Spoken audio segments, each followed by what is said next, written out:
Hi viewer, in my previous video I gave you some intro on what to research. I have advised so many on coming to abroad, how to go about it or what to do when they are in Nigeria, and it turns out that that was the best advice they ever sought for.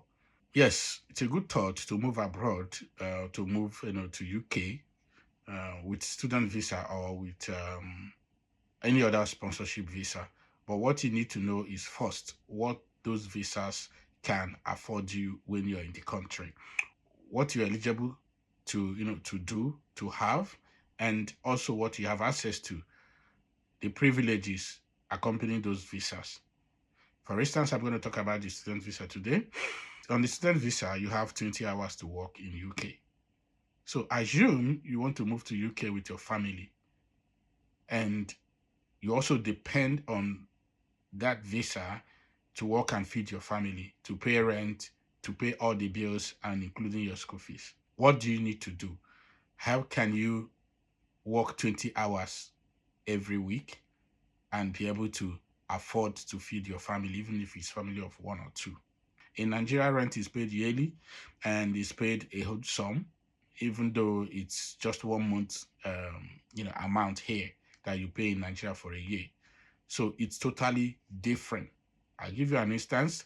If a two-bedroom is rent here for £1,200, converted to Nigeria, you're talking about 1.8 million. What are the probabilities that the husband you're coming or your wife you're coming with will start work immediately and be able to fit this bill? You might think, yes, when we get there quickly, we can just get a job and start doing and begin to earn. There are also criteria and qualifications for you to get a job here. And there are different kind of jobs. That will be topics for another day. Today, we're concentrating on what you need to think about first while you're still at home, while you're still trying to, gather your documents to go to the embassy. First thing is, how much is the rent where you want to school? Of course, you have made your decision of the school you want to apply, either by PhD or postgraduate. Here, you rent according to the size of your family. If you're a single person, of course, you can stay in they call it studio or shade apartment or shade, flats, which you pay less and pay very less. If you're married, you have one child, you will not be able to rent one room here. There's no landlord that's going to give you his one room or studio. So you're hoping that you rent two rooms. How much is two rooms? Like I said before, £1,200 in some city. So you need to research about this according to your family size.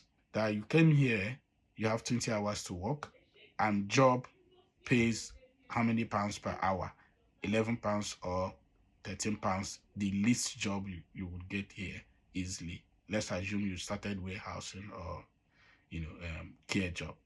Times that to 20 hours that you have to work in a week, and then times that by four. Whatever figure it gives you will tell you that if you're a family of two, it's not up to your rent. If you're a family of one, maybe you and your wife or your husband and your child, you'll be renting a house about 750, 800, one room. That's one room and parlor with kitchen. Secondly, you have school fees to pay. You must start attending school at a point because you have to report to school and be following up at least one or two times. You go to class, you report, do assignments and submit, and you show up. If not, the school will start writing query against you and your visa might be revoked. Some family has come here and for over 4 months they were changing money from Nigeria at this high exchange rates to pay house rent here. Per month, I said 1.8 million. You change it, you pay house rent. You're not talking about heater, talking about your gas, your council tax for your housing, internet. You're not talking about a lot of bills which you put in consideration. By the way, you can't do without heater in winter period. Even when you migrate here early, summer is still very cold for you. For some of us that lived at the east side and north side, with a student visa, my very good advice for you is one, you have to come alone. Forget about the love. The family will say, you don't love me, you're leaving me behind. Either your wife will say, you're running away, you're going there to marry another woman. This is not the time to start considering love. Secondly, if you're coming here, your husband might say you're living abroad so that you don't like the marriage anymore. That if you go there, you might feel, no, that's not the thought or the analysis or the things, the basics you need to consider. What you need to consider is how will you and your family survive when you both of you are here.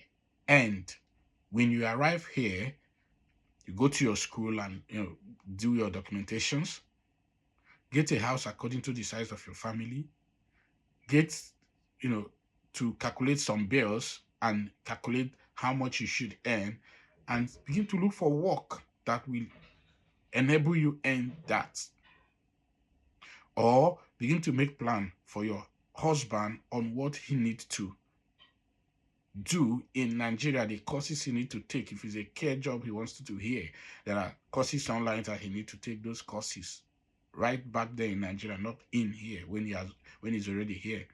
When you rent a house, I've had statistics on what bills will look like and how much you're going to make, either working as a student or your husband coming here to start working as a carer, or to work in a warehouse or some other jobs.